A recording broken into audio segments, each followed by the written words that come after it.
नमस्कार जी, बहुत बहुत स्वागत है आपका डीएक्स विद नर्सिंग ज्ञान के अंदर। मैं डीके सर आप लोगों का बहुत बहुत स्वागत करता हूँ। और आज की हमारी क्लास रहेगी नर्सिंग मैनेजमेंट के ऊपर, ठीक है, जिसके अंदर आज हम महा मैराथन के रूप में एमसीक्यू का सेशन करेंगे। नर्सिंग मैनेजमेंट के अंदर क्वेश्चन किस टाइप से आता है, जो सारे क्या रहेगा आपके एग्ज़ाम बेस्ड रहेगा। जो एग्ज़ाम जब भी आप कॉम्पिटिटिव एग्ज़ाम करते हैं तो उस समय आपके लिए ये बहुत ही उपयोगी। क्लियर। तो इसी के साथ अब हमारे फर्स्ट क्वेश्चन की तरफ बढ़ेंगे समय का उपयोग करते हुए कि which of the following method in communication help to perform a skill. के कम्युनिकेशन जो हेल्थ कम्युनिकेशन होता है उसके अंदर जो स्किल परफॉर्म करते हैं उसके लिए जो फॉलोइंग मेथड होता है वो कौन सा होता है। तो नॉर्मली अगर कम्युनिकेशन करना मतलब क्या, हेल्थ कम्युनिकेशन ज़्यादातर कहाँ करेंगे अपन, कम्युनिटी के अंदर करेंगे। तो ऐसी जगहों पे क्या रहेगा, जो चीज़ रहती है डेमोन्स्ट्रेशन, वो हमेशा क्या रहती है, उपयोगी रहती है। तो इसका आंसर हमारा क्या रहेगा, डेमोन्स्ट्रेशन। क्लियर। लेक्चर मेथड हो गया, वन वे मेथड हो गया, कैसा, वन वे, ठीक है। सेमिनार ग्रुप, सेमिनार करके डिस्कशन करके, सिंपोजियम कि भाई आपके जो हायर अथॉरिटी एंड तो ग्रुप पार्टिसिपेंट मिल के क्या करना, एक डिस्कशन करना, क्या करना, एक डिस्कशन करना, एक मीटिंग अरेंज करना। तो उससे क्या कहोगे आप, सिंपोजियम। तो इसका आंसर हमारा क्या रहेगा, बी। इसी के साथ अपन नेक्स्ट क्वेश्चन की तरफ बढ़ेंगे। The style of leadership that nominates and commands the group is a, के ऐसी कौन सी लीडरशिप की स्टाइल है जो डोमिनेट रहती है और कमांड करती है ग्रुप को, ठीक है। तो सीधी सी बात है, पहले अपन चलते हैं लीडरशिप की स्टाइल। लीडरशिप की स्टाइल रहती है वो कैसी रहती है, अगर इसके टाइप्स पे देखें तो किस बेस पे रहती है। एक तो रहता है आपका based on authority,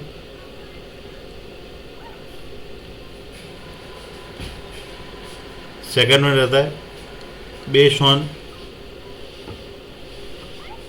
people,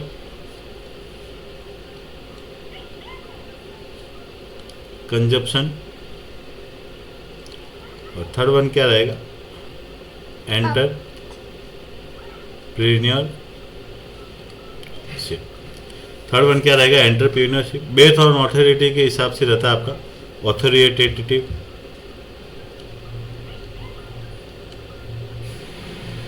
democratic,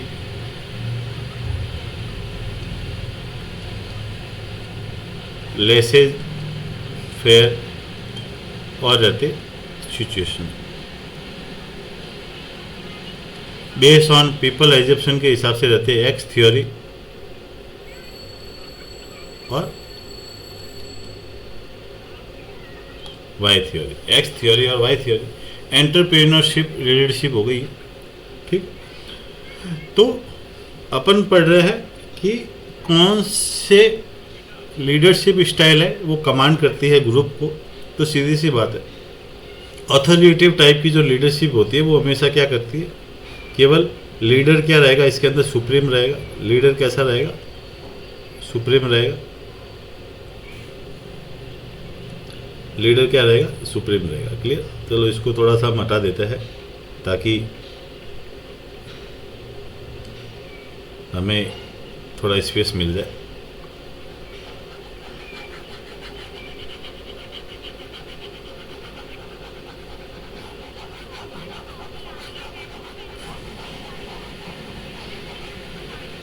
ठीक, चलिए इतने में हो जाएगा अपना काम। हाँ, जैसे मैंने बताया कि ऑटोक्रेटिक के अंदर लीडर कैसा रहेगा आपका, सुप्रीम रहता है, only decision taken by leader, कि वो जो डिसीजन है वो केवल किसके द्वारा लिया जाएगा, लीडर के द्वारा जाएगा। डेमोक्रेटिक, डेमोक्रेटिक के अंदर क्या है, लीडर एंड ग्रुप मेंबर दोनों ही क्या रहेंगे, पार्टिसिपेंट रहेंगे। दोनों ही क्या करेंगे, पार्टिसिपेंट रहेंगे, पार्टिसिपेट करेंगे। क्लियर? सिचुएशनल के हिसाब से मतलब ये लीडरशिप बदलती रहती है सिचुएशन के according. Leadership change according to situation. Leadership change according to situation. ठीक है। लेसेस फिर उधर नहीं, उधर आओ बेटा, मेरा बेटा है जो बार बार बदमाशी कर रहा है बीच के अंदर। ठीक है, इधर इधर इधर से इधर देखो। ठीक है, क्या करें बच्चे कुछ मना नहीं कर सकते, अपनी मर्जी के मालिक होते हैं। आप भी बचपन में होंगे तो अपनी मर्जी के मालिक होंगे। लेसेस फेयर के अंदर क्या रहता है? लीडर तो पैसिव मोड में रहता है। कैसे मोड में?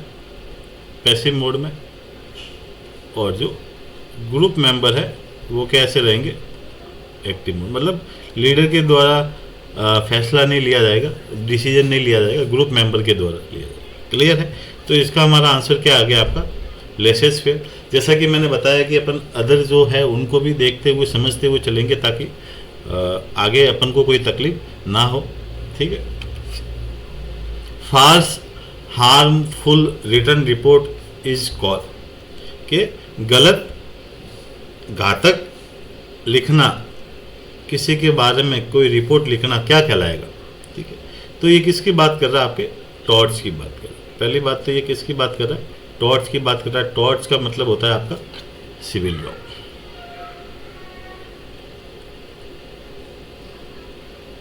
टॉर्च का मतलब क्या होता है? सिविल रॉन्ग होता है। अगर टॉर्च देखें तो टॉर्च आपके लगभग 3 टाइप के होते हैं। एक होता है इंटेंशनल टॉर्च, दूसरा होगा आपका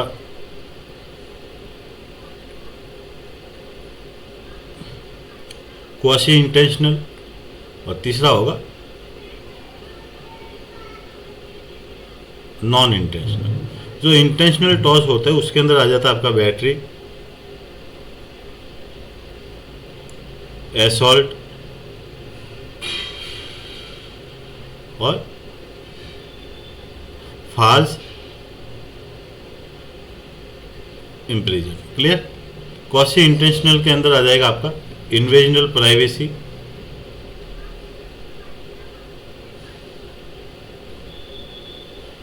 और आ जाएगा डेफिमेशन। क्या आ जाएगा? डेफिमेशन। और जो ये आपका नॉन जजमेंटल है इसके अंदर आ जाएगा आपका नेग्लिजेंस,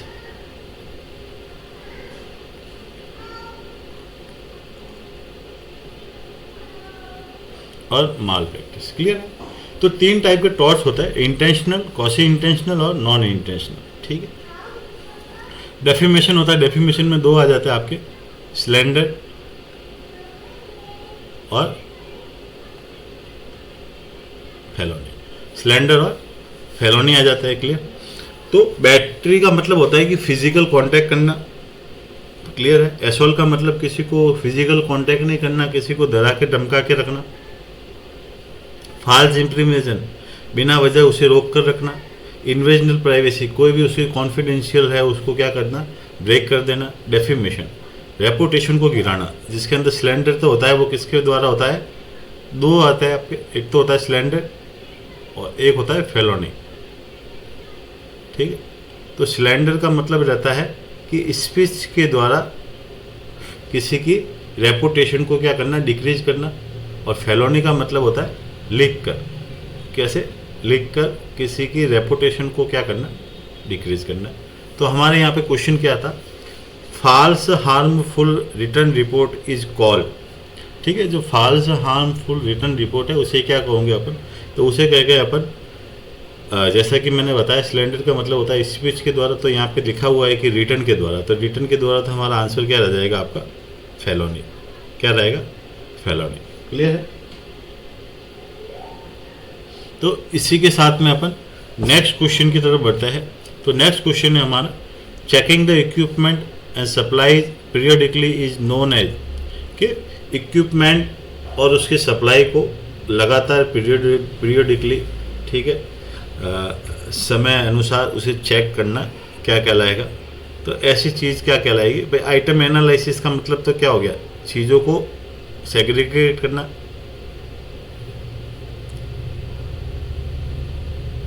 ठीक, अलग अलग करना। मतलब एनालिसिस का मतलब क्या हो गया? अलग अलग करना। इन्वेंट्री जैसे कि इन्वेंट्री का मतलब क्या होता है? सबसे पहले तो ये होती है कि आइटम का स्टॉकिंग करना and available when ever it required. ठीक है, कि अवेलेबल होनी चाहिए जब भी क्या है उसकी रिक्वायरमेंट हो। ठीक है, तो इन्वेंट्री का मतलब तो क्या हो गया? ये हो गया साहब। इसके बाद अच्छा, इन्वेंट्री मतलब इन्वेस्टिगेशन हो गया आपका ब्लड रिपोर्ट से रिलेटेड। और इंडेंट का मतलब होता है कि किसी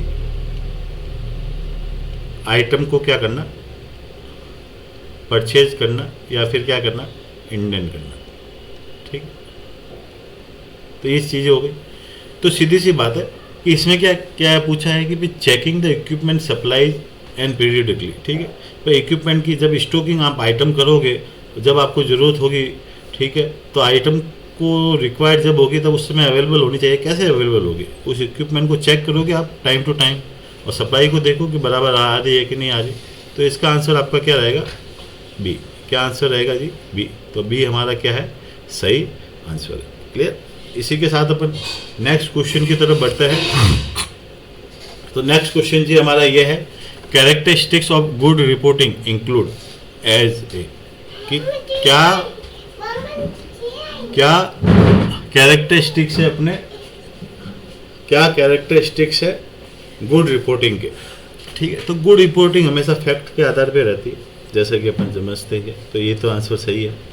एक्यूरेसी भी होनी चाहिए और लेजिबिलिटी भी होनी चाहिए। ठीक, तो इसका आंसर हम क्या मान के चलेंगे? All of B. तो आंसर क्या रहेगा हमारा?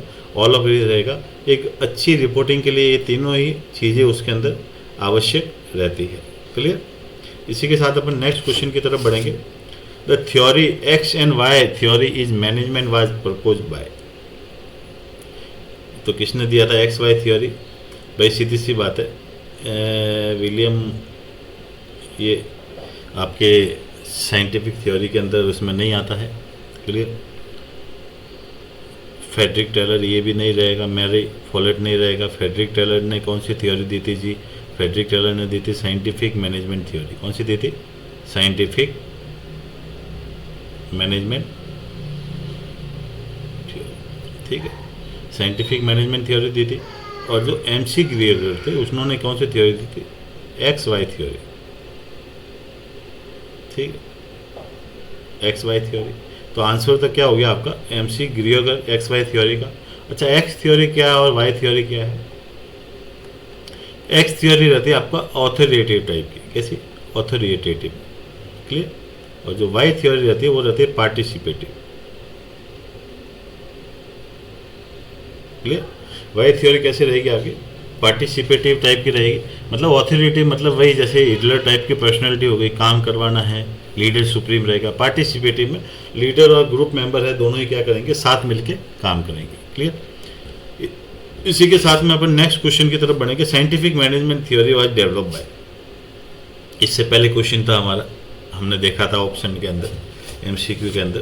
तो सीधी सी बात है, सीधा सा हमारा क्वेश्चन का आंसर आ जाता है कि फ्रेडरिक टेलर ने कौन सी थ्योरी दी थी? Scientific management theory.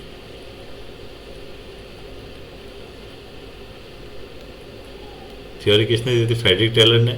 MC gear ने कौन सी दी थी? X Y theory.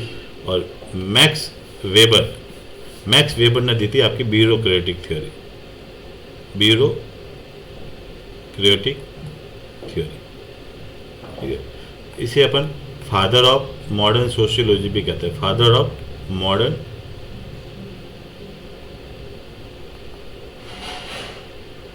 सोशियोलॉजी भी कहते हैं। किन्हें? मैक्स वेबर को अपन फादर ऑफ मॉडर्न सोशियोलॉजी भी कहते हैं। ठीक है, इसी के साथ अपन नेक्स्ट क्वेश्चन की तरफ बढ़ेंगे। हॉथरॉन एक्सपेरिमेंट वेयर कंडक्टेड बाय। कि जो हॉथरॉन एक्सपेरिमेंट है वो किसके द्वारा कंडक्ट किया गया। पहले तो बात है कि हॉथरॉन एक्सपेरिमेंट को अपन क्या कहते हैं, हॉथरॉन इफेक्ट भी कहते हैं, ठीक है। जो दिया गया है आपका बिहेवियरल मैनेजमेंट थ्योरी के अंदर, ठीक है, जो किसके द्वारा दी गई थी, एल्टन मायो के द्वारा। किसके द्वारा दी गई थी, एल्टन मायो के द्वारा। तो ये तो क्लियर हो गया कि भाई जो हाउथरॉन इफेक्ट है वो किसने दिया था, आपके एल्टन मायोन ने दिया था। अच्छा, हाउथरॉन इफेक्ट का मतलब क्या होता है कि भाई एम्प्लॉय को ऐसा सुनिश्चित करना है कि उसे कोई है इनडायरेक्टली देख रहा है। जैसे कि मैं एक रूम में बैठा हूँ तो मैंने क्या कर दिया, एक बल्ब लगा, एक कैमरा लगा दिया, ठीक है। कैमरा लगाने के बाद में जो काम कर रहा है तो वो क्या, उससे क्या लगेगा कि मेरे ऊपर से कोई देख रहा है, मुझे कोई असिस्ट कर रहा है, तो वो ऐसी एक्टिविटी नहीं करेगा जिससे कि क्या है उसके लिए बाधा उत्पन्न हो। तो इसकी वजह से वो काम की तरफ ज़्यादा ध्यान देगा और ऐसी एक्टिविटी नहीं करेगा जो आगे वाले हायर अथॉरिटी को बुरा लगे, और काम स्मूथली होगा और आउटपुट बढ़ेगा, ठीक है। मेनली मैनेजमेंट थ्योरी क्यों देते हैं अपन, कि आउटपुट बढ़ाने के लिए, ठीक है। तो हाउथरॉन इफेक्ट के अंदर क्या रहेगा, in which individual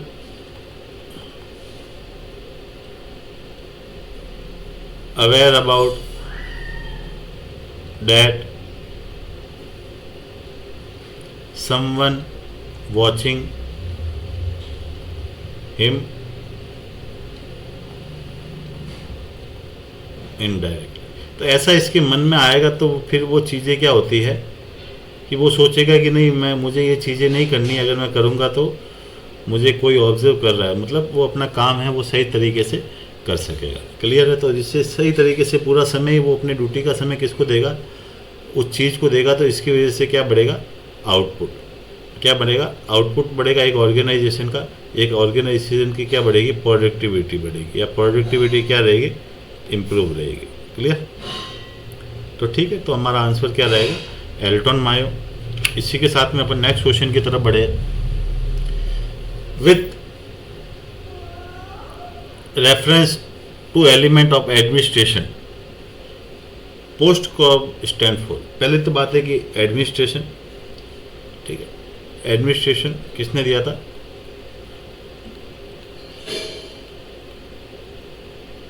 Henry Fayol ने दिया था, जिसके अंदर क्या आ जाते हैं आपके 14 प्रिंसिपल। क्लियर।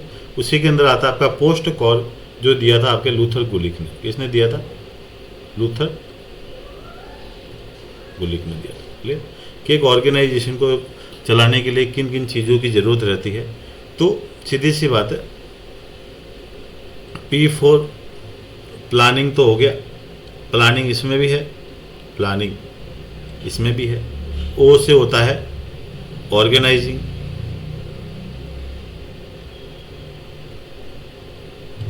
ऑब्जर्विंग। S से होता है स्टाफिंग,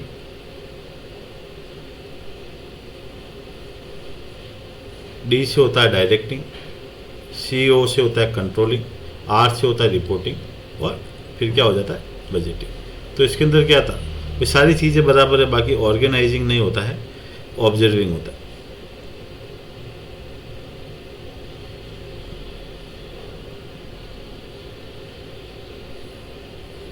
ठीक है। तो observing, staffing, directing, controlling, reporting and budgeting. Clear है।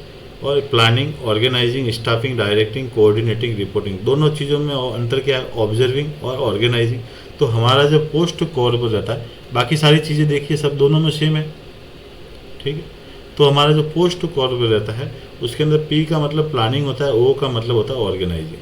क्या होता है, ऑर्गेनाइजिंग। ठीक है। तो आंसर क्या रहेगा, C सही रहेगा इसका। इसी के साथ नेक्स्ट क्वेश्चन की तरफ बढ़ता है।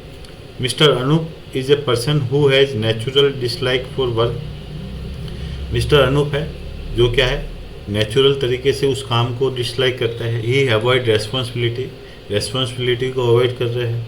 Has to be force to do, उन्हें क्या है, फोर्स किया जा रहा है उस काम को करवाने के लिए। उनकी इच्छा नहीं है, बाकी फोर्स करवाया जा रहा है कि भाई आपको उस काम को करना ही है। He also has a ambition, उसके खुद के कुछ सपने हैं। Which of the following theory best explain to scenario his character.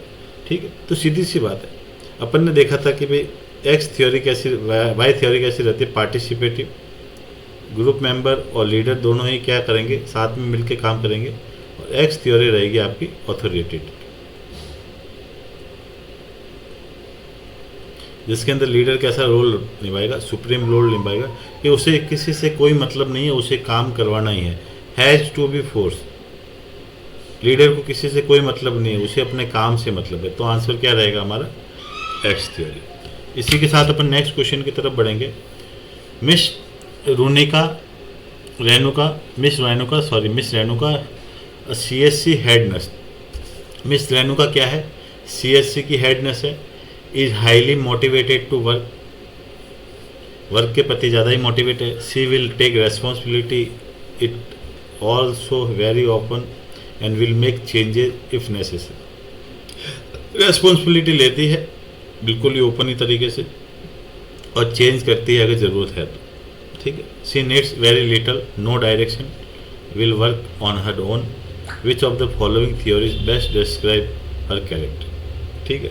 तो सीधी सी बात है, CSC हेड नर्स है, हाईली मोटिवेटेड वर्क है, she will take responsibility, is also very open and will make change if necessary, she need very little, no direction, will work on her own.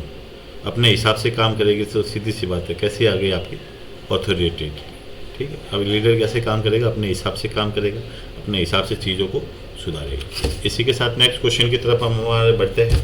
The process of linking each item of expenditure to justify purpose is known as, कि process of linking each item of expenditure to its justify purpose को अपन justify कर सके, ठीक है। तो सीधी सी बात है, वो चीज़ें किस में आ जाएगी आपकी, वो चीज़ आ जाती है आपकी कॉस्ट अकाउंटिंग के अंदर। किसके अंदर आ जाएगी, कॉस्ट अकाउंटिंग के अंदर आ जाएगी। इसी के बाद नेक्स्ट चीज़ चलता है, in a health camp conducted in a rural area the function of the nurse manager include all of the following except, कि भाई एक हेल्थ कैंप है, वो कहाँ है, रूरल एरिया में लगा है, तो नर्स मैनेजर का क्या फंक्शन रहेगा, इसमें से एक को छोड़ के, तो रिकॉर्ड और रिपोर्ट्स मेंटेन करेगी। हाँ सही बात है, ये तो करेगा। Writing prescription dedicated by physician, prescription लिखेगा नहीं जी, ये नहीं लिख सकता। ऑर्गेनाइजिंग फिजिकल फैसिलिटीज़ को ऑर्गेनाइज करेगा। कंडक्टिंग हेल्थ अवेयरनेस प्रोग्राम, जाइए ये कर सकता है। तो अपना आंसर क्या है कि ऐसा कौन सा काम है जो नर्स नहीं करेगी मैनेजर, ठीक है। तो वो रहेगा कि कोई भी प्रिस्क्रिप्शन लिखना। प्रिस्क्रिप्शन कौन लिखेगा, आपका फिजिशियन लिखेगा। क्लियर है, आपको लिखने की उसकी ज़रूरत नहीं है। तो आंसर क्या है, बी सही है। इसी के साथ most important skill to be possessed by a nurse administrator working in a community setup, कि most important skill to be possessed by nurse administrator working community setup. Community setup के अंदर अगर अपन काम कर रहे हैं तो नर्स एडमिनिस्ट्रेशन के अंदर क्या सबसे बढ़िया स्किल होनी चाहिए। तो सीधी सी बात है, जब कम्युनिटी में जा रहे हैं तो एक दूसरे से बात करना है, विचार विमर्श करना है, तो आपसे उससे कोई इन्फॉर्मेशन लेनी है, तो कम्युनिकेशन रिलेशनशिप अच्छा होना चाहिए। सीधी सी बात है, ठीक है। तो कम्युनिकेशन इसका क्या रहेगा, आंसर रहेगा कम्युनिकेशन क्या होनी चाहिए, अच्छी होनी चाहिए, ठीक है।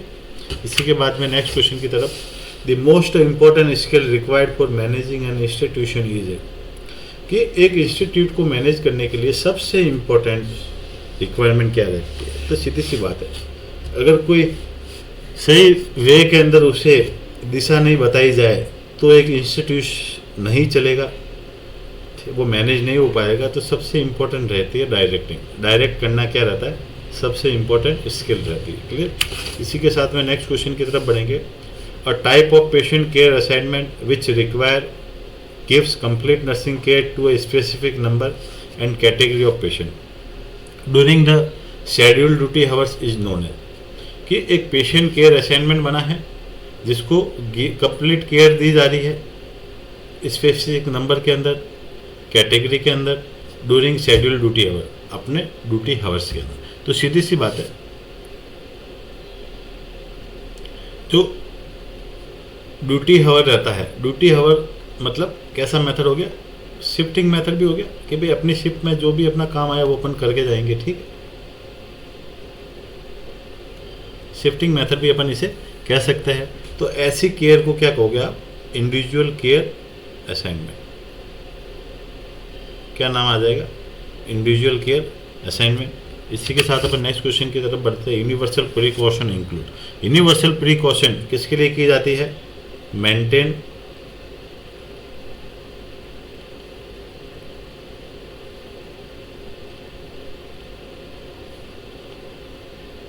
Septic technique. असेप्टिक टेक्निक को मेंटेन रखने के लिए अपन किसका यूज करता है? यूनिवर्सल प्रिकॉशन का, जिसके अंदर हैंड वॉशिंग जरूरी होता है। जी सही बात है। ग्लविंग जरूरी होता है और गाउन भी जरूरी पहनना होता है। ठीक है, तो ऑल ऑफ द अबव क्या है हमारा आंसर इसमें सही है। सारी चीज़ें यूनिवर्सल प्रिकॉशन के लिए ज़रूरी है। इसी की तरफ नेक्स्ट क्वेश्चन की तरफ बढ़ते हैं। Which of the following is the best leadership style in crisis situation where a quick decision making and implementation is required. Quick decision, भाई क्विक डिसीजन तो कब लिया जाएगा? जब कोई एक व्यक्ति ही क्या करेगा? डिसीजन लेगा। क्लियर? तो ऐसा एक व्यक्ति डिसीजन तो किस में लेगा? आपका ऑथोरिटेरियन। ठीक है, जिसे अपन लीडर कैसा रहता है? सुप्रीम रहता है। ठीक है, वन कैन टेक डिसीजन, एक व्यक्ति डिसीजन लेगा। जो एक व्यक्ति लेगा तो कैसा होगा? वो क्विकली होगा और फास्ट होगा। कैसा रहेगा? क्विकली और फास्ट रहेगा। क्लियर? तो आंसर क्या रहेगा हमारा? बी। इसी के साथ नेक्स्ट क्वेश्चन की तरफ बढ़ते हैं। A moderate control motivation avoid interactive communication and group discussion making are the characteristics features of. Moderate control है, मोटिवेशन है, अवॉर्ड दिया जा रहा है, इंटरएक्टिव कम्युनिकेशन है, ग्रुप डिसीजन है। मतलब ग्रुप डिसीजन का मतलब क्या हो गया कि भाई सीधी सी बात है, ग्रुप मेंबर को भी क्या किया जा रहा है? इन्वॉल्व किया जा रहा है। जो आपके ग्रुप मेंबर है उनको भी किया जा रहा है, इन्वॉल्व किया जा रहा है। किसके अंदर? डिसीजन मेकिंग प्रोसेस के अंदर। किसके अंदर? डिसीजन मेकिंग प्रोसेस के अंदर। जब ग्रुप मेंबर को इन्वॉल्व कर रहे हैं तो हमें पता है कि डेमोक्रेटिक लीडरशिप स्टाइल है। ठीक है, उसके अंदर क्या होता है? कलेक्टिवली पार्टिसिपेटिवली क्या होता है? डिसीजन लिया जाता है। पार्टिसिपेटिवली क्या जाता है? डिसीजन लिया। अच्छा, डेमोक्रेटिक रहती है तो डेमोक्रेटिक जो लीडरशिप है, तो डेमोक्रेटिक लीडरशिप में भी दो टाइप की हो जाती है। कैसी? दो टाइप की। एक होती है आपकी परसुएसिव और एक होती है आपकी पार्टिसिपेटिव।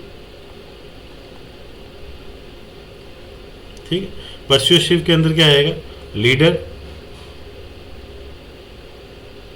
डिसीजन क्या लेता है और सारे जो ग्रुप मेंबर होते हैं वो कैसे रहेंगे? एग्री रहेंगे। पार्टिसिपेटिव में कलेक्टिवली डिसीजन लिया जाएगा। कैसा लिया जाएगा? कलेक्टिवली डिसीजन लिया जाता है। ठीक है, तो आंसर हमारा क्या रहेगा इसका? Democratic. Next question, checking the equipment and supply periodically is known as. हमें पता है, हमने देख लिया था पहले, रिपीटेड क्वेश्चन हो गया है। इन्वेंट्री क्या रहेगा? Inventory. A return record related to total number of patient in hospital on daily basis is called. Sorry, कि भाई रिटर्न रिकॉर्ड टोटल हॉस्पिटल के अंदर कितने नंबर है पेशेंट है उसका डेली बेस पे, जो डेली बेसिस होता है उसके बेस पे क्या किया जाता है कि भाई उसे क्या कहोगे? उसे अपन कहेंगे सेंसस रिकॉर्ड। क्या रहेंगे? Census record. सेंसस रिकॉर्ड के अंदर क्या रहता है? Till mid night total number of patient.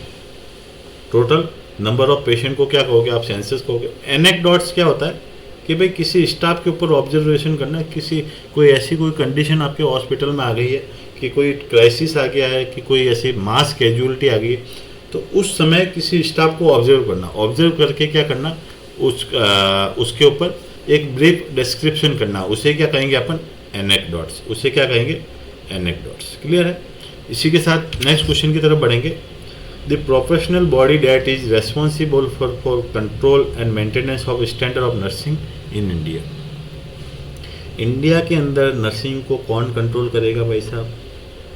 सीधी सी बात है, Indian nursing council, INC, Indian nursing council. ठीक है, कब आई थी? 1947 में आई थी। और फंक्शनिंग में कब आई थी? फंक्शनिंग में साहब आई थी 1948 के अंदर। फंक्शनिंग में कब आई थी?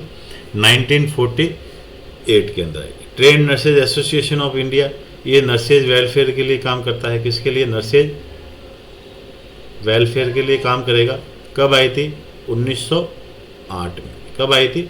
1908 में आई थी। क्लियर? इसी के साथ अपन नेक्स्ट क्वेश्चन की तरफ बढ़ेंगे। Minimum age required for candidate to join the BSc nursing degree, कि एक BSc नर्सिंग डिग्री को करने के लिए आपकी मिनिमम एज कितनी होनी चाहिए? तो आपकी मिनिमम एज होनी चाहिए साहब 17 ईयर्स, 17 साल आपकी क्या होनी चाहिए? एज होनी चाहिए। इसी के साथ टाइम का सदुपयोग करते हुए हम आगे बढ़ेंगे नेक्स्ट क्वेश्चन की तरफ। मैंने कहा था मैं कि आज महा मैराथन है, क्वेश्चन ऐसे लाएंगे जिसके अंदर मजा आएगा आपको करने का। ठीक है, क्वेश्चन ऐसे होता है जो इंटरेस्टिंग रहता है, एग्जाम के बेस पे रहता है, तो कुछ आनंद आता है कि नई नई चीज़ें पता लगेगी।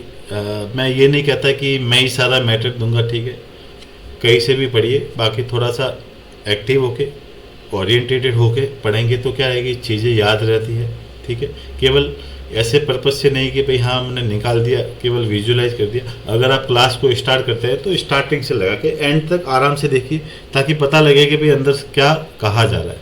वरना कुछ बच्चे क्या होते क्लास को भगा देते हैं, वो केवल क्वेश्चन तो दिख ही रहा है, बाकी क्वेश्चन के साथ में जो टीचर आपको टीचिंग कर रहा है वो चीज़ों को कितनों को और इंक्लूड करके आपको वो वर्बली है ओरली बता रहा है, तो वो चीज़ें आपको उसमें पता नहीं लग पाती। इसीलिए क्लास को स्टार्ट से एंड तक हमेशा आराम से देखें, सही तरीके से देखें, ताकि माइनर जो चीज़ें होती है, जो टीचर होता है अपनी टीचिंग के समय में कहता है आपसे, वो आप क्या कर सकते हैं, मिस कर सकते हैं। क्लियर? इसी के साथ नेक्स्ट क्वेश्चन की तरफ बढ़ेंगे। In case of absconding patient in night duty, कि भाई नाइट ड्यूटी हुआ है, उसके अंदर कोई पेशेंट एब्सकॉन्ड हो गया, मतलब बिना पूछे बिना बताए क्या है वो चला गया। कैसा हो गया? एब्सकॉन्ड हो गया है, बिना बताए चला गया है। कब गया है? नाइट ड्यूटी के दौरान। A responsibility of the nurse is to inform the matter immediately, कि नर्स की जो रेस्पॉन्सिबिलिटी है वो क्या रहेगी, ठीक है, इस मैटर को इन्फॉर्म करने के लिए इमीडिएटली। किसके पास जाएगी? वो सिक्योरिटी ऑफिसर के पास जाएगी, या नर्सिंग सुपरिटेंडेंट के पास जाएगी, नर्स शिफ्ट सुपरवाइजर के पास जाएगी, मेडिकल सुपरवाइजर पर। सीधी सी बात है, अगर आपके नाइट ड्यूटी में हुआ है तो जो नीचे जो नर्सिंग सुपरवाइजर बैठे रहते हैं अपनी शिफ्ट में, उनको क्या करना है? आपको इमीडिएटली इन्फॉर्म करना है। उनको क्या करना है? इमीडिएटली इन्फॉर्म करना है। ठीक है, तो वो फिर क्या करेंगे? सिक्योरिटी को इन्फॉर्म करेंगे। क्लियर? तो आपका आंसर क्या रहेगा? Nurse shift supervisor. किसको इन्फॉर्म करोगे आप? Nurse shift supervisor.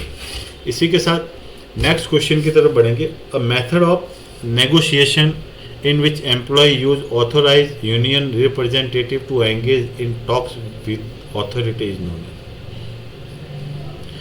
ये नेगोशिएट करने का क्या मेथड है एम्प्लॉय के द्वारा, जब वो किसी रिप्रेजेंटेटिव के रूप में काम करता है, बात करता है, एंगेज करता है, बात करता है अथॉरिटी के साथ। तो ऐसी चीज़ों को आप क्या कहोगे? आप कलेक्टिव बार्गेनिंग। किस में आ जाएगा? Collective bargaining. ठीक, आप सभी की तरफ से बोल रहे हो तो वो किस में आ जाता है? कलेक्टिव बार्गेनिंग के अंदर आ जाता है। नेक्स्ट क्वेश्चन है, the answerability of the subordinate to his her superior for performance of assign task is known as. तो आंसरेबिलिटी, ठीक है, आंसरेबिलिटी क्या होता है? ठीक है, तो दो चीज होती है,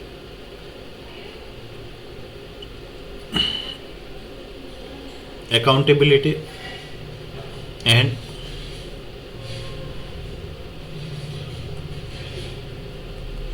रेस्पॉन्सिबिलिटी। अकाउंटेबिलिटी का मतलब होता है आंसरेबल, और रेस्पॉन्सिबिलिटी का मतलब होता है टू डू ड्यूटी। ठीक, तो आंसरेबल मतलब कि भाई क्या पूछा कि आंसरेबिलिटी का मतलब क्या होता है कि भाई आप अपने समय में जो भी काम करते हैं तो उसके लिए आंसरेबल हो आप, तो उस चीज़ को आप क्या कहोगे, उस चीज़ को अपन कहेंगे अकाउंटेबिलिटी। क्या कहेंगे? अकाउंटेबिलिटी। क्लियर? तो अपन को क्या पूछा गया है? Code of ethics. ये सारी चीज़ें किस में आ जाती है? Code of ethics. Code of ethics किसने दिया था साहब? कोड ऑफ इथिक्स दिए थे आपको American nurse association, ANA, American nurse association. कब दिया था? 1950 में दिया था, 1950 में दिया था। ठीक है। और ये कब रिवाइज हुआ था? लेटेस्ट रिवीजन अभी हुआ है इसका, वो हुआ था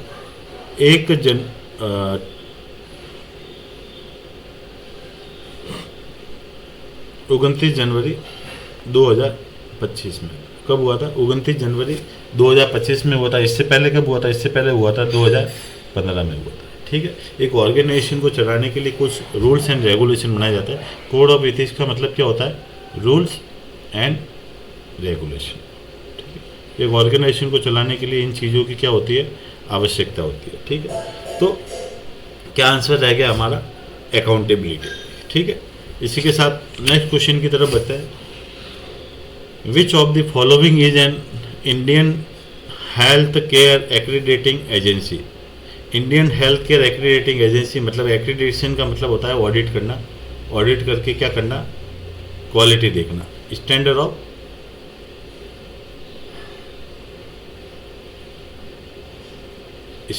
क्वालिटी देखना। ठीक है। तो इसका क्या आ जाता है आपका? पहली तो बात है जो क्वालिटी देखने का काम है वो जैसे कि एक्रीडिशन है। एक्रीडिशन कब आया था? 1993 में आया था। और 1997 के अंदर क्या हुआ था? WHO ने इंडिया के साथ में मिल के एक टीम बनाई थी। ठीक है। जिसे अपन कहते हैं QCI, क्वालिटी कंट्रोल। क्या टीम थी? QCI, quality control. ठीक है।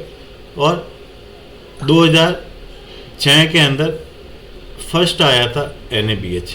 2000 यहाँ पे लिख देते हैं अपन, क्या आया था? NABH। NABH की फुल फॉर्म क्या थी आपकी?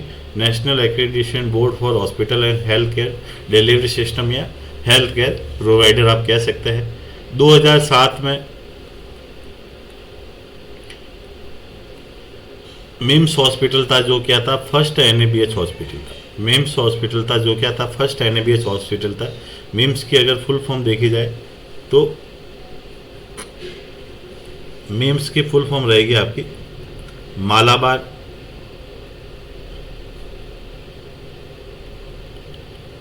Institute of medical science. ये कब हुआ था? 2007 में हुआ था। फर्स्ट NABH हॉस्पिटल था। ठीक है। तो क्वेश्चन हमारा क्या है कि Indian health care accrediting agency कौन सी है? वो है आपकी NABH, national accreditation board for hospital and health care provider. Clear? इसी के साथ next question, authority means, authority क्या करेगा? कमांड देगा। तो क्या रहेगा? Authority means right to command, right to command. इसी के साथ नेक्स्ट क्वेश्चन की तरफ बढ़ेंगे। According to Indian nursing council the nurse patient ratio in intensive care unit. तो इंटेंसिव केयर यूनिट के अंदर नर्स पेशेंट रेशियो कितना रहता है? 1:1। ठीक है। ये था आपके INC के अकॉर्डिंग। एक होता है SIU के according, staff infection unit. Staff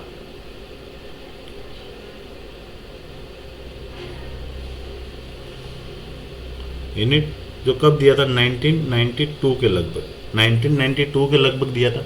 इसके अंदर भी स्टाफ का रेशियो बताया जाता है। ठीक है। तो इसके अंदर भी स्टाफ का रेशियो कितना रहता है? 1:1 ही रहता है।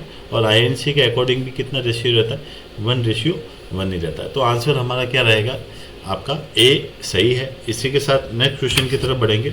इन्वेंट्री रेफर्स टू, इन्वेंट्री से क्या मतलब है कि detail list of article of the ward, their specification and standard and quantity, list of article borrowed from central supply, list of article for repair और रिप्लेसमेंट, लिस्ट ऑफ। तो inventory का मतलब क्या होता है कि भाई detail list of article on ward, ward के अंदर कितने आर्टिकल है उसकी लिस्ट, उसकी स्पेसिफिकेशन और उसकी क्वांटिटी कितनी है। तो आंसर क्या रहेगा हमारा ए सही आंसर है। इसी के साथ next question, who given 14 principle of management. जैसे कि मैंने आपको पहले बताया था, किसने दिए थे 14 प्रिंसिपल, हेनरी फेयोल ने। हेनरी फेयोल ने कौन सी थ्योरी दी थी, administrative theory, administrative management theory. और 14 प्रिंसिपल क्या थे कि किसी स्टाफ को क्या देना, बोनस देना, समान रूप से इक्वल वर्क डिस्ट्रीब्यूशन करना,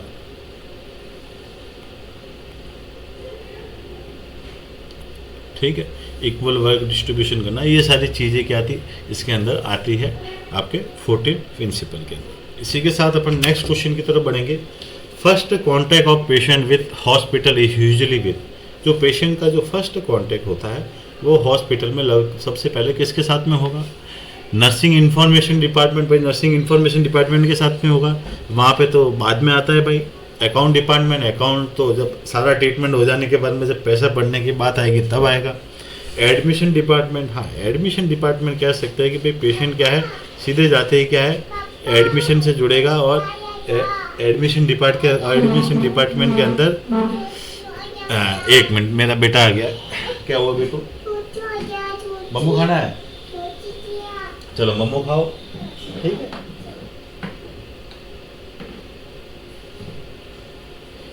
आपको इसका चेहरा बता देता हूँ, आ जाओ इधर, इधर आओ, इधर हाय करो, हाय, बाय बाय, ये रुको, ठीक है। थोड़ी सी नोटी है, बीच में आ जाती है, थोड़ा डिस्टर्बेंस रहेगा, चलता है, थोड़ा बहुत चलता है नहीं। तो एडमिशन डिपार्टमेंट के अंदर पेशेंट क्या करेगा, सबसे पहले क्या करेगा, कांटेक्ट होता है। फर्स्ट कांटेक्ट पेशेंट का कहाँ होता है, हॉस्पिटल के अंदर, एडमिशन के डिपार्टमेंट के अंदर। बाकी सारी चीज़ों का कांटेक्ट कब होता है, बाद में होता है। क्लियर। तो आंसर क्या रहेगा, एडमिशन डिपार्टमेंट। इसी के साथ नेक्स्ट क्वेश्चन की तरफ बढ़ता है। Quality assurance is concern with. जो क्वालिटी एश्योरेंस है वो किसके साथ कंसर्न करेगी, adequacy of care, standard of practice, practice rating और ऑर्गेनाइजेशनल प्रैक्टिस। तो क्वालिटी एश्योरेंस है वो किसके ऊपर करेगी, आपकी standard of practice, standard of practice के साथ में क्या करेगी, जुड़ी रहती है। क्लियर है। और एडुकेसी ऑफ केयर इसके अंदर भी जुड़ी रहती है, ठीक है। ये दोनों तो क्या हो जाता है, अपने गलत हो जाते हैं, ठीक है। तो दोनों में से सही कौन सा है भाई, दो चीज़ें आ गई, दोनों ही क्या है क्वालिटी एश्योरेंस के साथ में कंसर्न कर सकती है। तो अगर प्रायोरिटी के हिसाब से जाए तो एडिक्वेसी ऑफ केयर क्या है, वो हमेशा किसके साथ कंसर्न करेगा, क्वालिटी एश्योरेंस के साथ। इसी के साथ नेक्स्ट क्वेश्चन की तरफ बढ़ता है। Which of the following method of inventory control the items are classified on the basis of rate of consumption। ठीक है। तो रेट ऑफ कंजप्शन के अंदर क्या आता है, जो ABC है ये एक्चुअली कौन सा है, कॉस्ट कंट्रोल इन्वेंट्री है। किसका आ जाता है आपका, कॉस्ट कंट्रोल इन्वेंट्री के अंदर आ जाता है। तो इनका ये रहता है कि जो ABC होता है वो कॉस्ट फैक्टर के ऊपर होता है कि भाई आप ज़्यादा पैसे दे रहे, ज़्यादा पैसे दे के कम चीज़ को खरीदना, या कम पैसा दे के कम चीज़ को खरीदना, या कम पैसा दे के ज़्यादा चीज़ को खरीदना। तो कॉस्ट फैक्टर के बेस पे होता है always better control, always better control.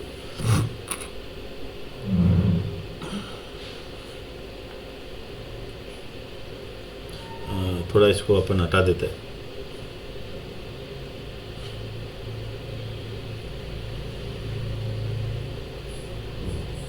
ठीक,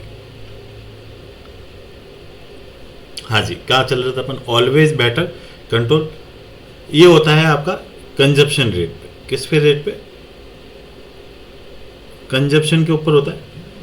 फास्ट मूविंग,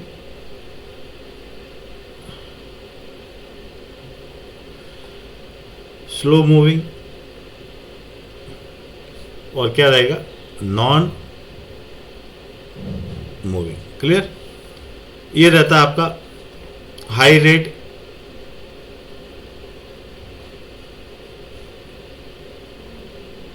मीडियम रेट और लो रेट। ये आपका हो गया फंक्शन के हिसाब से,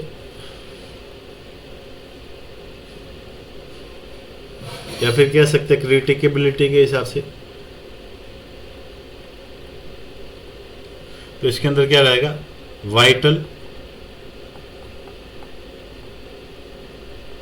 एसेंशियल और डिजायरेबल। ठीक है, तो जैसा एक का तो मैंने बता दिया आपको। फास्ट मूविंग, भाई किसी वार्ड के अंदर अगर पीसीएम टीडीएच चल रहा है, पैरासीटामोल टीडीएच चल रहा है, तो सीधी सी बात है उसकी खपत ज़्यादा होगी, वो फास्ट मूव करेगा। कोई पेंटॉप है वो 24 आवर्ली में एक लगता है, ठीक है, तो उसकी कंजप्शन कम होगी, मतलब वो क्या होगा? Slow moving. कुछ ऐसे इंजेक्शन भी है जो रेयर कंडीशन में आते हैं, ज़्यादा यूज नहीं होते, एक दो भी होंगे तो भी चल जाएगा वार्ड का। ठीक है, तो नॉन मूविंग में आ गए। ठीक है, हाई रेट, मीडियम रेट, लो रेट, ये उसके प्राइस के ऊपर हो गया। फंक्शनलिटी कि अगर वाइटल, वाइटल का मतलब हॉस्पिटल इसके बिना काम कर ही नहीं पाएगा। एसेंशियल, और नहीं है थोड़े दिन हॉस्पिटल रन कर लेगा। डिजायरेबल, हॉस्पिटल इसके नहीं होने पे की वजह से भी बहुत दिनों तक काम कर सकता है। क्लियर है? तो हमारा क्या है? Basic of consumption rate, consumption के हिसाब से कौन सा हो गया आपका? FSNA। ठीक है, फास्ट मूविंग, स्लो मूविंग और नॉन मूविंग। क्लियर? इसी के साथ नेक्स्ट क्वेश्चन की तरफ बढ़ते हैं। In inventory control VED is stand for, अपन ने पहले देख लिया है किसके हिसाब से होता है? वाइटल, एसेंशियल और डिजायरेबल। ठीक है, किसके बेस पे होता है ये? फंक्शन के बेस पे, कैसे उसकी रिक्वायरमेंट है। क्लियर है कि भाई उसके बिना हॉस्पिटल चल पाएगा या नहीं चल पाएगा, या कुछ समय तक चल पाएगा। क्लियर है? वाइटल, एसेंशियल और डिजायरेबल। इसी के साथ नेक्स्ट क्वेश्चन की तरफ बढ़ते हैं। असाइनमेंट ऑफ एनी रेस्पॉन्सिबिलिटी और authority to person another person to carry out specific activities known है। कि असाइनमेंट देना, रेस्पॉन्सिबिलिटी देना, ऑथोरिटी देना किसी दूसरे व्यक्ति को जो स्पेसिफिक एक्टिविटी को कर सके। तो किसी को भी ऑथराइज करना, प्रमोशन का मतलब तो क्या हो गया? लेवल ही बढ़ा देना। नहीं, ये क्या कह रहा है? कुछ समय के लिए। डेपुटेशन का मतलब ये भी चीज़ दूसरी हो गई। ठीक है, ऑल ऑफ अबव होगा नहीं। डेलीगेशन का मतलब होता है कि ऑथोरिटी को क्या कर देना? ट्रांसफ़र करना, अपनी ऑथोरिटी दूसरे व्यक्ति को देना। ठीक है, रेस्पॉन्सिबिलिटी देना, वो किसके अंदर आ जाता है? डेलीगेशन के अंदर। तो आंसर क्या रहेगा? Delegation. Who is responsible for patient in the hospital round the clock nursing care. कि रेस्पॉन्सिबल कौन होगा हॉस्पिटल के अंदर पेशेंट के लिए? Round the clock nursing care के लिए। ठीक है, तो सीधी सी बात है, उस समय जो स्टाफ नर्स रहेगी वो क्या रहेगी? उसके लिए रेस्पॉन्सिबल रहेगी। तो स्टाफ नर्स आपका क्या है? सही आंसर है। नेक्स्ट क्वेश्चन की तरफ बढ़ते हैं। A plan schedule of duty hours of nurse is referred as a. कि नर्स का क्या है? एक ड्यूटी हावर्स, एक शेड्यूल है वो बन गया है। ठीक है, तो उसे आप क्या कहोगे? तो उसे अपन कहते हैं ड्यूटी रोस्टर। क्या रहता है? ड्यूटी रोस्टर कहता है जो आपकी ड्यूटी अलग अलग हिसाब से लगती है, जैसे Monday, Tuesday, Wednesday, Thursday, Friday, Saturday और संडे। क्लियर? तो ये तो हो गया आपके वीक के नाम हो गए। ठीक है, इसी के ऊपर क्या लिख दी जाती है? डेट। और फिर यहाँ पे क्या आ जाता है? Staff name. ठीक है, जैसे एक स्टाफ ये हो गया, दो ये हो गया, तीन ये हो गया, चार ये हो गया। ठीक है, और यहाँ पे ये रहता है डेट, और फिर यहाँ पे आपकी ड्यूटी लगा दी जाती है। क्या लगा दी जाती है? ड्यूटी। जैसे फलाना व्यक्ति है, ये मॉर्निंग करेगा मंडे को, ये है वो इवनिंग करेगा, ये करेगा नाइट करेगा। इस हिसाब से आपका ड्यूटी रोस्टर बना दिया जाता है। क्लियर है? तो आंसर क्या रहेगा? Duty roster. Principle of organization include, organization के प्रिंसिपल के अंदर क्या आता है? हियरार्की होना चाहिए। फॉर प्रॉपर क्या होनी चाहिए? चैनल होनी चाहिए उस चीज़ के लिए। डेलीगेशन होना चाहिए। ऑथोरिटी और रेस्पॉन्सिबिलिटी निभाने वाला व्यक्ति होना चाहिए। स्पान ऑफ कंट्रोल भी होना चाहिए, मतलब all of the above. Answer क्या रहेगा? All of the above. कि तीनों क्राइटेरिया आपके किसके लिए चाहिए? ऑर्गेनाइजेशन प्रिंसिपल के अंदर आती है। इसी के साथ नेक्स्ट क्वेश्चन की तरफ बढ़ता है। Head quarter of WHO situated in, कहाँ सिचुएटेड है हेड क्वार्टर? जेनेवा के अंदर। कहाँ पे? जेनेवा के अंदर। जेनेवा के अंदर भी कौन सा? स्विट्जरलैंड। ठीक है। कब मनाया जाता है? 7 अप्रैल को। वर्ल्ड हेल्थ डे WHO का दिन कब मनाया जाता है? 7 अप्रैल को। इसी के साथ नेक्स्ट चलते हैं, delegation of authority by an incharge sorry, delegation of authority by an incharge nurse to her staff nurse is an example of, कि भाई स्टाफ नर्स है, वो सीधी सी बात है, अगर इंचार्ज है वो अपनी अथॉरिटी रेस्पॉन्सिबिलिटी किसी NS को देती, नर्सिंग सुपरिटेंडेंट को देती, तो वो अपवर्ड की तरफ जा रहा है। अगर इंचार्ज है वो अपने नीचे वाले नर्स को दे रही है, स्टाफ नर्स को दे रही है, तो कहाँ जा रहा है? डाउनवर्ड जा रहा है। तो अथॉरिटी जो डेलीगेशन है वो किस तरफ जा रहा है? डाउनवर्ड। Downward delegation. तो आंसर क्या रहेगा? डाउनवर्ड डेलीगेशन, क्योंकि इंचार्ज नर्स से कहाँ जा रहा है? स्टाफ नर्स की तरफ। इसके साथ नेक्स्ट क्वेश्चन की तरफ बढ़ेंगे अपन। अच्छा, एक क्वेश्चन हमारा ये रहा, एक्रेडिटेशन रेफर्स टू, जैसे कि मैंने बताया नहीं आपको, एक्रेडिटेशन का क्या मतलब होता है? इंश्योर करना क्वालिटी को, फिर उसके हिसाब से अपन क्या देते हैं? उनको सर्टिफिकेट देते हैं। तो इंश्योर क्वालिटी ऑफ केयर। ठीक है, क्वालिटी ऑफ केयर को क्या करना है? इंश्योर करना है। इसी के साथ नेक्स्ट क्वेश्चन की तरफ बढ़ेंगे, leadership style in which all the right to make a decision is fully given to the worker is known as, कि leadership style which all right to make decision is fully given to the worker, worker के द्वारा ही क्या किया जाता है? Decision लिया जाता है। मतलब ग्रुप मेंबर के द्वारा क्या किया जाता है? डिसीजन लिया जाता है। और जो लीडर होता है वो कौन से मोड में रहता है? आपका पैसिव मोड में, उसके द्वारा लीडर नहीं लिया जाता। तो ऐसी लीडरशिप को रहेंगे अपन लेसेस फेयर। ठीक है, लेसेस फेयर भी कह सकते हैं, या फिर दूसरा नाम क्या है? फ्री रैन, या फिर और क्या कह सकते हैं अपन? पैसिमिस्टिक, और क्या कह सकते हैं अपन? Passive leadership. ठीक है, तो ये तीनों ही नाम इसी के ही है, लेसेस फेयर के। तो आंसर क्या हो जाएगा हमारा? ए। इसी के साथ नेक्स्ट क्वेश्चन की तरफ बढ़ते हैं कि स्वॉट एनालिसिस रेफर्स टू, कि स्वॉट है वो किसके लिए स्टैंड करता है? तो स्वॉट के लिए आ जाएगा, ये क्वेश्चन पूछा गया है एग्जाम में बहुत बार, इंपॉर्टेंट है। देखिए, S फॉर रहता है स्ट्रेंथ, W फॉर रहता है वीकनेस, O फॉर रहता है अपॉर्चुनिटी, और T फॉर रहता है थ्रेट। ठीक है, मोस्टली कब या कहाँ यूज किया जाता है? बिजनेस एरिया में। कहाँ यूज किया जाता है? ये बिजनेस एरिया के अंदर क्या किया जाता है? इसका यूज किया जाता है। क्लियर। इसी के साथ नेक्स्ट क्वेश्चन की तरफ बढ़ते हैं, all India institute of medical science new Delhi is an example of.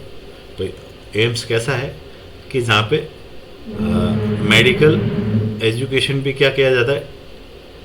दिया जाता है। क्या दिया जाता है? मेडिकल एजुकेशन भी दिया जाता है। तो जहाँ मेडिकल एजुकेशन दिया जाता है वो हमेशा कहाँ आ जाता है? आपका टर्सरी केयर टीचिंग कम हॉस्पिटल के अंदर। टर्सरी केयर टीचिंग कम हॉस्पिटल के अंदर आ जाता है, जो किस पे रहता है? लगभग 500 बेड पे रहता है। कितने बेड पे रहता है? 500 बेड पे रहता है। ठीक है।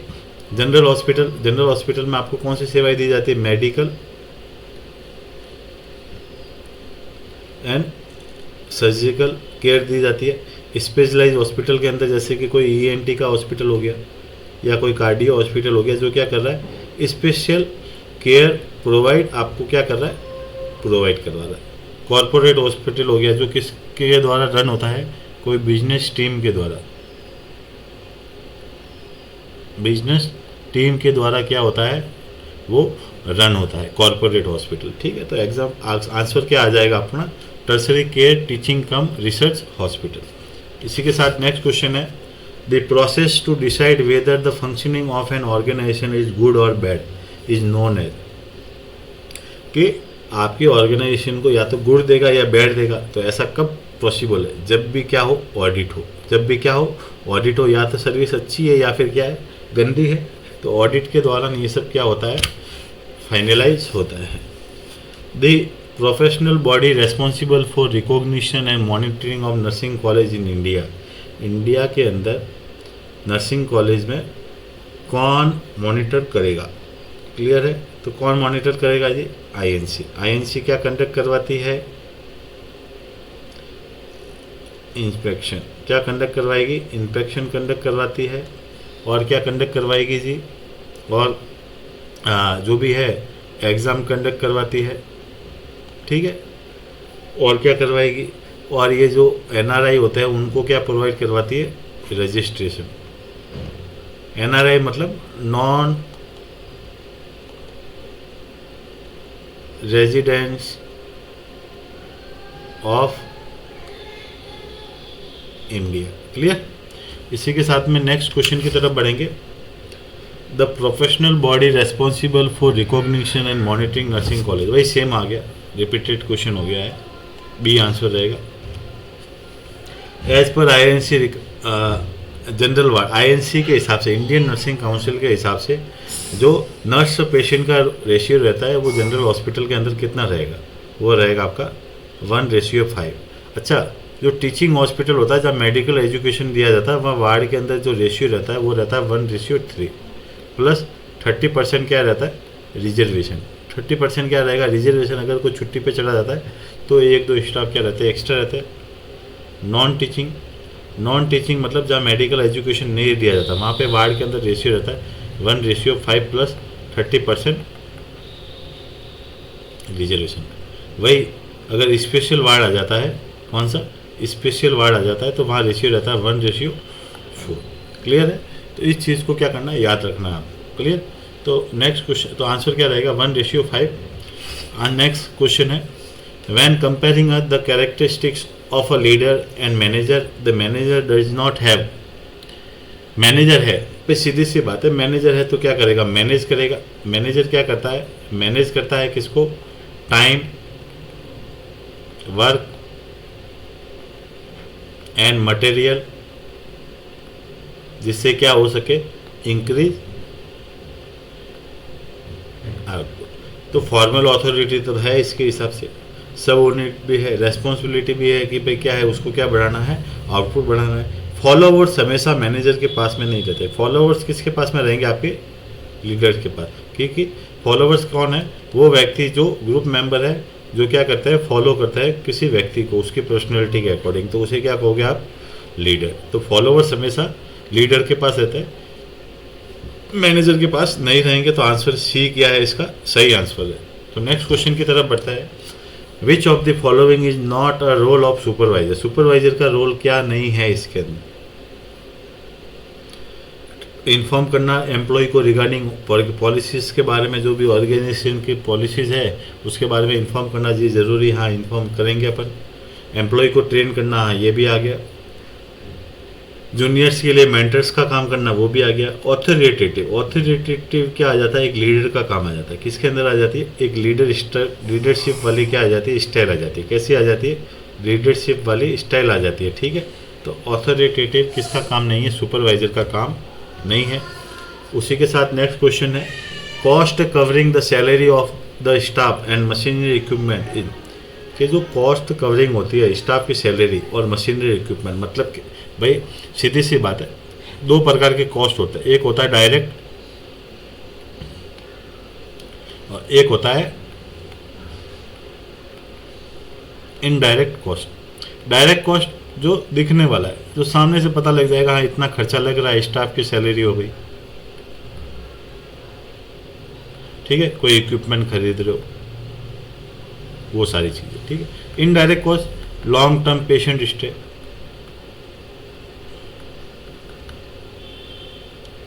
कि लंबे समय तक कोई पेशेंट आईसीयू में रुक गया तो अपन उसका कॉस्ट का अपन अनुमान नहीं लगा सकते। कोई कोविड जैसी क्राइसिस आ जाना तो उस समय नहीं पता लगेगा कि कॉस्ट क्या बैठेगी। डायरेक्ट कॉस्ट मतलब फिक्स है, इतना ही रहेगा। ठीक है, तो इसमें क्या कहेगा? Cost covering salary of staff. था ऐसे कॉस्ट को कैसे कॉस्ट कहता है अपन? फिक्स्ड कॉस्ट को ऐसा कॉस्ट कहेंगे, fixed cost. Clear? The person responsible to write the report of patient having a fall from his bed. कि कौन सा रेस्पॉन्सिबल होगा पर्सन जो रिपोर्ट लिखेगा अगर पेशेंट नीचे गिर गया बेड से। तो सीधी सी बात है, उस समय जो भी स्टाफ नर्स है जो चार्ज ले रही थी पेशेंट का, वो क्या रहेगी, इसके लिए रेस्पॉन्सिबल रहेगी स्टाफ नर्स इन चार्ज। तो आंसर क्या रहेगा अपना बी। इसी के साथ next question, nursing management research should focus on this, कि जो नर्सिंग मैनेजमेंट होता है रिसर्च का वो किसके ऊपर फोकस करता है। तो हमेशा नर्सिंग मैनेजमेंट पेशेंट फोकस करेगा आपके पेशेंट के केयर के ऊपर। किसके ऊपर फोकस करेगा, पेशेंट केयर के ऊपर। इसी के साथ नेक्स्ट क्वेश्चन की तरफ बढ़ता है, the purpose to conduct staff training is to, कि स्टाफ ट्रेनिंग कंडक्ट करने का पर्पज क्या है, क्यों देते हो स्टाफ ट्रेनिंग आप। इम्प्रूव क्वालिटी ऑफ वर्क, हाँ क्वालिटी ऑफ वर्क को बढ़ाने के लिए। इम्प्रूव स्टाफ मॉरल, स्टाफ के मॉरल को बढ़ाने के लिए। हेल्प इम्प्रूव कम्युनिकेशन, कम्युनिकेशन को इम्प्रूव करने के लिए। मतलब तीनों चीज़ों को क्या है स्टाफ ट्रेनिंग के अंदर देते हैं, इन चीज़ों को बढ़ाने के लिए। तो इसका आंसर क्या रहेगा अपना ऑल ऑफ द अबव। ठीक है, तो इसी के साथ में आपको क्या करना है, आगे बढ़ते रहना है, एग्ज़ाम को पास आउट करते रहना है। ठीक है, और ध्यान से पढ़ते रहना है। आशा है कि जो आज अपन ने पढ़ा है, जो चीज़ों को देखा है, वो आप लोगों को अच्छे तरीके से समझ में आया होगा। इसी के साथ में हम आज की क्लास को यहीं पे समापन करता है। तो आज की जो हमारी MCQ मैराथन थी वो यहाँ पे क्या हो जाती है, कंप्लीट हो जाती है। अपन वापस मिलेंगे नेक्स्ट क्लास में DX विद नर्सिंग ज्ञान के चैनल पे। तो सब्सक्राइब कर दीजिए, शेयर करिए इसे, ठीक है, लाइक कर दीजिए, सब्सक्राइब कर दीजिए और शेयर कर दीजिए। ठीक है भाई, सीधी सी बात है, आपके द्वारा जो लाइक सब्सक्राइब और शेयर होता है वो क्या किया जाता है, आगे मोटिवेट किया जाता है। आगे भी हम और भी ऐसी इंटरेस्टिंग क्लासें हैं वो लेके आएंगे, जिससे जो केवल किसके बेस पे रहेगी, नॉलेज बेस पे रहेगी। MCQ मैराथन भी लिया जाएगा, नोट्स के बेस पे भी अपन क्या करेंगे, एक एक टॉपिक को क्लियर करते हुए जाएंगे। जैसे ही मुझे समय मिलेगा वैसे वैसे क्या है क्लास को हमेशा लिया जाएगा। ठीक है, तो आज की क्लास के लिए आपका बहुत बहुत शुक्रिया। हमारे जो भी कैंडिडेट है, जो भी इस क्लास को देख रहे हैं, उनके लिए थैंक यू। पढ़िए, अगर कुछ प्रॉब्लम रहती है तो आप जो लिंक मैं शेयर करता हूँ उसके अंदर आप कमेंट डालिए, ताकि आपको जब भी मैं उस कमेंट को देखूंगा आपको उस कमेंट का रिजोल्यूशन है वो ज़रूर करूँगा। ठीक है, आपका जो भी प्रॉब्लम है उसको ज़रूर सॉल्व किया जाएगा। ठीक है, तो इसी के साथ में आज की क्लास के लिए सबको धन्यवाद और नमस्कार। जय श्री राम।